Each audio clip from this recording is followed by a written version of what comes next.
अस्सलाम वालेकुम। आज हम मलाई कोफ्ता की रेसिपी शेयर कर रहे हैं।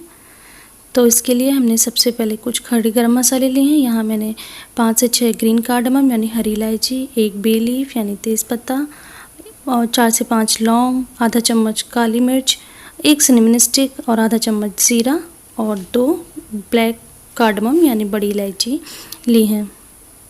अब इन सब को हम फ्राई करते हैं। अब एक फ्राई पैन में हम 1 चम्मच कुकिंग ऑयल और 2 चम्मच हमने बटर लिया है, इसको मेल्ट करते हैं। और ये जो भी हमने खड़े गरम मसाले दिखाए थे ये सब डालकर इसको 1 मिनट के लिए फ्राई करेंगे। और इसके साथ ही हमने यहाँ पर 1 चम्मच लहसुन का पेस्ट और 1 चम्मच अदरक का पेस्ट लिया है। आप चाहें तो यहाँ पर साबुत लहसुन अदरक भी डाल सकते हैं क्योंकि ये सारा मिक्सचर अभी ग्राइंड होगा। और साथ ही यहाँ पे मैंने 3 साबुत लाल मिर्चें ली हैं, इसको भी 1 मिनट के लिए फ्राई करते हैं। और ग्रेवी को रिच बनाने के लिए यहाँ पे मैंने 8 से 10 काजू का इस्तेमाल करा है, इसको भी थोड़ा सा फ्राई करेंगे। और यहाँ पे मैंने 250 ग्राम प्याज लिया है जिसको मैंने रफली मोटा मोटा काट लिया है।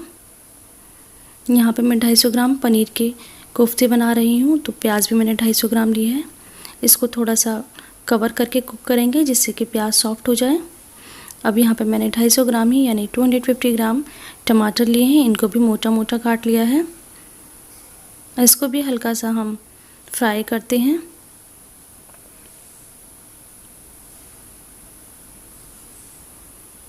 और इन सबको सॉफ्ट करने के लिए यहाँ पे बहुत थोड़े से पानी का इस्तेमाल करना है। तकरीबन 50 ml 50 ml पानी डाला है और हल्का सा मिक्स करके इसको हम ढक देंगे। ढककर हमने इसे 5 से 7 मिनट के लिए कुक करा है और फ्लेम को मीडियम रखा है। 5 से 7 मिनट के बाद हम इसको खोल के देखते हैं तो हमारे टमाटर प्याज काफ़ी हद तक सॉफ्ट हो गए हैं। इनको हल्का सा मिक्स करते हैं। बस अब इस मिक्सचर को ठंडा होने देते हैं और ठंडा होने के बाद इसको मिक्सिंग जार में ट्रांसफ़र करते हैं। ये जो तेज़पत्ता है यानी बे लीफ है इसको हम निकाल देते हैं और इसको ग्राइंडर में डाल के इसको स्मूथ पेस्ट बना लेंगे। कोशिश करें कि इसमें पानी का इस्तेमाल ना करें, अगर डालना हो तो बहुत ही थोड़े से पानी के साथ इसको हमें ग्राइंड करना है। अब इसको एक सीव में छलनी में डालकर इस मिक्सचर को हम छान लेंगे जिससे कि इसकी जो मोटी रेशे हैं गरम मसाले के और जो टमाटर की स्किन है वो रह जाएगी और जो ग्रेवी है वो बहुत ही स्मूथ तैयार होगी। तो इस तरह से इसको छलनी में डालकर इसको छान लेना है। ये हमारे जो मोटा मिक्सचर है इसको हम डिस्कार्ड कर देंगे, इसको यूज़ नहीं करना। यहाँ पे ये स्मूथ ग्रेवी तैयार है। अब गैस पे एक कढ़ाई रखते हैं, उसमें हमने 1 चम्मच कुकिंग ऑयल और 2 चम्मच बटर लिया है। इसको मेल्ट होने के बाद इसमें 1 चम्मच कश्मीरी लाल मिर्च डालेंगे, इसको हल्का सा मिक्स करेंगे। और साथ ही हमने यहाँ पर 1/4 टीस्पून हल्दी पाउडर यानी टर्मरिक पाउडर लिया है और 1 टीस्पून कोरिएंडर पाउडर यानी धनिया पाउडर लिया है। और ये मसाला जले नहीं इसलिए हमने बहुत थोड़ा सा पानी डालकर इसको मिक्स करा है। और फ्लेम को मीडियम रखेंगे। बस इसको चलाने के बाद फ़ौरन इसमें जो हमने टमाटर प्याज की ग्रेवी तैयार करी थी वो डाल देंगे और इन सबको अच्छी तरह से मिक्स करेंगे। मीडियम फ्लेम पर ही हमें इस ग्रेवी को भूनना है। और यहाँ पर हम अपने टेस्ट के हिसाब से नमक डालेंगे। मैंने यहाँ पर 1 टीस्पून नमक का इस्तेमाल करा है। इसमें बहुत ज़्यादा बबल्स आते हैं तो इसलिए इसको ढक कर हम कुक करेंगे। इसको 5 मिनट के लिए ढककर कुक करना है और बीच में इसको हम 1-2 बार चलाते रहेंगे और फ्लेम को हमें मीडियम ही रखना है। हमें तब तक ये ग्रेवी भूननी है जब तक कि जो इसका ऑयल है वो सेपरेट नहीं हो जाता। 5 से 7 मिनट में इसका जो तेल है वो अलग हो गया है मसाले का। इसका मतलब ये है कि जो मसाला है वो अच्छी तरह से भुन गया है, बहुत अच्छी तरह से तैयार हो गया है। अब जितनी हमें थिक ग्रेवी रखनी है तो उस हिसाब से हम इसमें दूध डालेंगे। मैंने यहाँ पर 1 कप दूध का इस्तेमाल करना है। अगर आपको ज़्यादा रनी रखनी है, पतली रखनी है ग्रेवी तो आप इसमें ज़्यादा दूध का इस्तेमाल करें।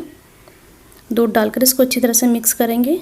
और टेस्ट को इन्हेंस करने के लिए मैंने यहाँ पर आधा चम्मच चीनी का इस्तेमाल करा है। चीनी डालकर भी इसको मिक्स करेंगे। बस अभी ग्रेवी तैयार है। इसको रिच करने के लिए यहाँ पे मैंने क्रीम का इस्तेमाल करा है। ये दूध की मलाई है।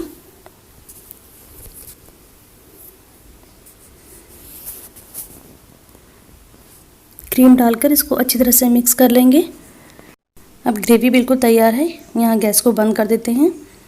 अब इधर हम कोफ्ते की तैयारी करते हैं। इसके लिए मैंने 200 ग्राम आलू को बॉईल करके अच्छी तरह से मैश कर लिया है।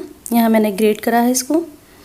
कोशिश करें कि आलू में बिल्कुल भी पानी ना हो, इसलिए इसको फ्रिज में रख दें आलू बॉईल करने के बाद। और यहाँ पे 250 ग्राम पनीर का इस्तेमाल करा है। इसको भी अच्छी तरह से ग्रेट कर लिया है फाइनली। और साथ ही यहाँ पे 3 चम्मच मैदा यानी ऑल पर्पस फ्लोर का इस्तेमाल करा है। और इसी स्टेज पे मैंने आधा चम्मच नमक और आधा चम्मच लाल मिर्च पाउडर डाला है।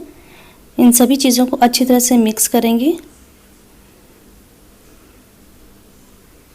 इसको इतना मिक्स करना है कि जो हमारा ये मिक्सचर है बिल्कुल स्मूथ हो जाना चाहिए।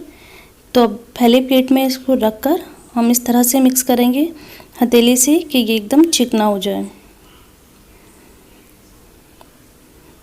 अब हाथ पे थोड़ा सा मैदा यानी ऑल पर्पस फ्लोर लेते हैं और एक नींबू के साइज़ जितना हम इसका मिक्सचर लेते हैं पनीर का। और इसमें थोड़ी सी स्टफिंग डाली है हमने। इस स्टफिंग में हमने बादाम, काजू, किशमिश और चिरौंजी का इस्तेमाल करा है। इससे ये कोफ्ते बहुत रिच लगते हैं। अब बॉल बनाने के बाद भी थोड़ी सी और हमें मैदे की डस्टिंग करनी है और अपना डिज़ायर शेप दें। मैंने यहाँ पे ओवल शेप दिया है, आप चाहें तो इसको राउंड रखें। इस तरह से सारे कोफ्ते तैयार कर लेंगे। नींबू के साइज़ का बैटर लेते हैं और इसमें स्टफिंग को रखेंगे।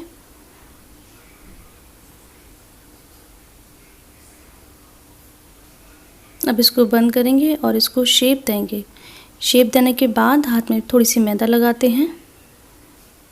मैदा लगाने से जो ऑयल में हम जब इसको फ्राई करते हैं कोफ्ते को, तो इसमें क्रैक्स नहीं होंगे और बिल्कुल स्मूथ तैयार होंगे। इसी तरह से सारे कोफ्ते तैयार कर लेते हैं। इतने मिक्सचर में हमारे 12 कोफ्ते तैयार हुए थे।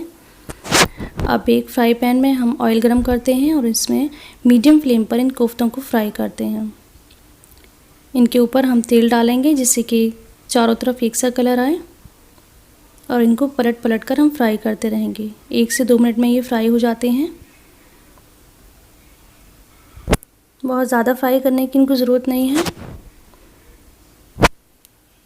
इस तरह से पलट पलट कर हम चारों तरफ एक सा कलर आने तक फ्राई करेंगे। ये 2 मिनट में फ्राई हो जाते हैं। देखिए हमें ये कलर चाहिए था। अब हम इसे ऑयल से अलग कर लेते हैं और एक टिश्यू पेपर पर निकाल लेते हैं। इस तरह से हम अपने सारे कोफ्ते फ्राई कर लेते हैं। इधर ये कोफ्ते तैयार हैं, उधर ग्रेवी तैयार है। अब इन्हें असेंबल करते हैं। तो जब खाएंगे उस टाइम ही इसको हमें असेंबल करना होता है, उस टाइम ही सर्व करना होता है, अदरवाइज़ ये कोफ्ते बहुत ज़्यादा सॉफ्ट हो जाते हैं। अब डिश में पहले कोफ्ते रखेंगे, ऊपर से ग्रेवी डालेंगे और गार्निशिंग के लिए यहाँ पे मैंने वही क्रीम का इस्तेमाल करा है जो दूध की मलाई होती है, उसको अच्छे तरह से फेंट लिया है और थोड़ा सा कोरिएंडर यानी हरा धनिया डाल दिया है। बस ये मलाई कोफ्ता बिल्कुल तैयार है। ये वाकई में बहुत ही सॉफ्ट तैयार होते हैं, मुंह में जाते ही एकदम खुल जाते हैं। अगर आप लोग ट्राई करेंगे तो ज़रूर पसंद आएगी। Thanks for watching. अल्लाह हाफिज़।